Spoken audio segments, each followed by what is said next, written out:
वसा जनसेवेचा. शहरातील सर्क्युलर रोडवर आज रात्री अक्षरशः थरकाप उडवणारी घटना घडली.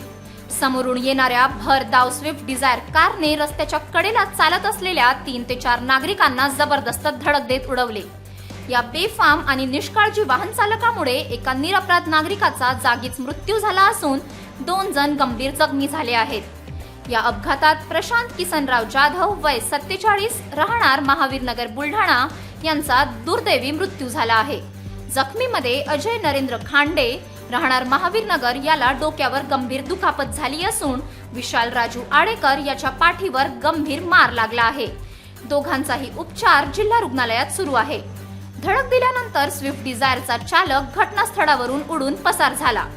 पोलिसांनी त्याच्या शोधासाठी मोठी मोहीम सुरू केली आहे. या भीषण अपघातामुळे परिसरात संतापाचे वातावरण निर्माण झाले आहे. घटनेची माहिती मिळताच भाजप शहराध्यक्ष मंदार बाहेकर यांनी जिल्हा रुग्णालयात धाव घेत जखमींची भेट घेतली व तातडीने योग्य उपचारांची मागणी केली. या रस्त्यावर वारंवार होणाऱ्या बेछूट वाहन चालकांमुळे नागरिकांमध्ये तीव्र रोष असून पोलीस प्रशासनावर कारवाईचा दबाव वाढला आहे. City news. बातम्या व जाहिरातीकरिता संपर्क मोबाईल क्रमांक 9822 72 0784.